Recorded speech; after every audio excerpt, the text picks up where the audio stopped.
La dernière fois, dans l'article intitulé Micdown, partie 1, je vous ai parlé d'un poids mort. Qu'est-ce qu'un poids mort? Un poids mort, c'est un produit qui n'est plus rentable. Un poids mort, c'est un produit qui ne génère ni croissance, ni part de marché. Donc, la croissance faible, part de marché faible. À quel moment un homme devient un poids mort? Je prends un exemple. Un jeune qui vient juste d'entrer à l'université, qui n'a pas de boulot, qui n'a pas d'avenir, qui est nourri par papa et maman, il est forcément un poids mort parce qu'il il ne peut rien rapporter à une femme. Il ne sert à rien. Il est un poids mort, mais il peut devenir soit un dilemme, soit une superstar, soit une vache à lait, si et seulement si il a des projets, c'est une future carrière, ou bien s'il est dans une grande école prestigieuse et qu'on a l'impression, qu'on a l'illusion qu'un jour, il fera une brillante carrière. Alors là, il peut passer de poids mort à vache à lait ou bien à superstar. Donc, à partir de ce moment-là, on peut miser sur lui en sachant qu'à un moment, il peut avoir une croissance forte, un chiffre d'affaires fort. Donc, il pourra générer du cash flow. Il pourra acquérir des compétences qui pourront lui permettre de jouer dans la cour des grands. Et quand je parle de poids mort, j'admets que ce n'est pas quelque chose d'irréversible. On peut passer de poids mort à vache à lait ou bien à superstar ou à dilemme. Mais le problème, c'est qu'à un moment, il faut juste se prendre en main. Il faut juste avoir des compétences. Il faut juste essayer de se former tout au long de la vie. Quand je parle de carrière, de formation, je parle de la formation continue tout au long de la vie. Je parle du fait de devenir une meilleure personne. Je parle pas du fait d'avoir une carrière brillante, d'avoir de l'argent, d'avoir un patrimoine immobilier. Moi, je ne parle pas de ça. C'est pas ça qui construit un homme. Un homme n'est pas construit parce qu'il a de l'argent. Un homme n'est pas construit parce qu'il a des compétences intellectuelles. Un homme n'est pas construit parce qu'il a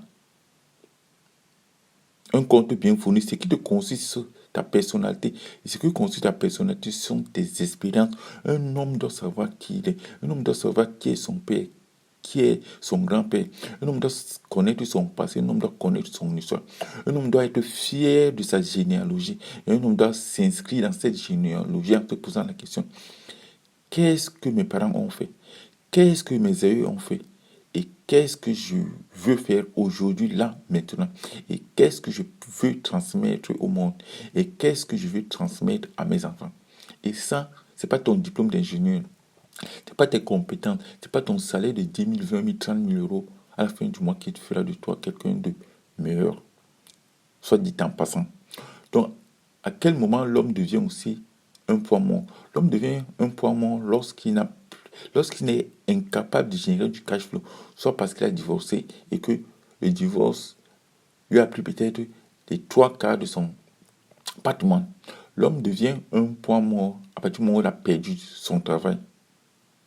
Donc il y a tellement de cas où nous voyons des poids morts, mais nous ne les reconnaissons pas. Donc la question que tu dois te poser, est-ce que je suis un poids mort ou pas? Si tu es un poids mort, mais comment je fais pour sortir de cette situation? Emmanuel Kant disait que tous les siècles sont des siècles, mais tous les siècles n'ont pas le même diamètre.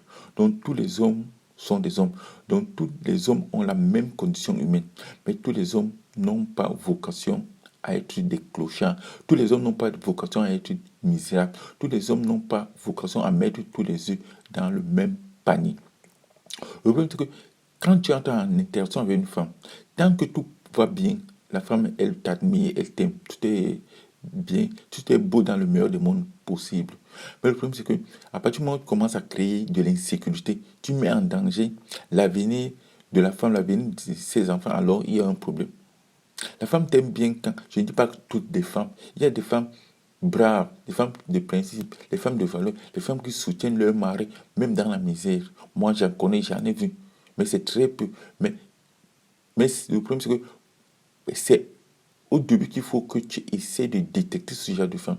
Pour détecter ce genre de femme, faut juste regarder la mère de la fille, il faut juste regarder le père, il faut juste regarder ses parents. En regardant ses parents, alors tu apprends beaucoup de choses. Mais les gens ne veulent pas le faire parce que les gens veulent des techniques. Alors que la vie n'est pas une succession de séries de techniques. La vie, c'est quand même basé sur l'observation. Parce que quand moi je regarde des hommes, je me dis, mais si on les envoyait dans une forêt ou bien dans une savane, je pense que certains seraient incapables de vivre même une minute. Parce que quand tu es dans la forêt ou bien dans la savane, à l'époque préhistorique, il fallait être observateur, il fallait analyser, il fallait anticiper des choses. Parce que quand tu es dans un environnement insécure, quand tu es dans un environnement austère, du jour au lendemain, d'une minute à l'autre, tu peux mourir. Tu peux être... un serpent peut te mordre, un lion peut t'attaquer, un guépard peut te dévorer. Donc, quand tu es dans un environnement austère, là, tous tes sens, tes organes de sens sont déculpés. Donc, tu entres dans un environnement où tu es obligé à chaque minute de perdre ta vie. Un petit moment, les hommes vivent maintenant dans des maisons avec des conforts, avec des voitures, des maisons climatisées, mais ils ne savent plus ce que veut dire souffrir, ils ne savent plus ce que veut dire. Ce qui veut dire qu'à partir du moment où ils sortent de ces zones de confort, ils deviennent des femmelettes.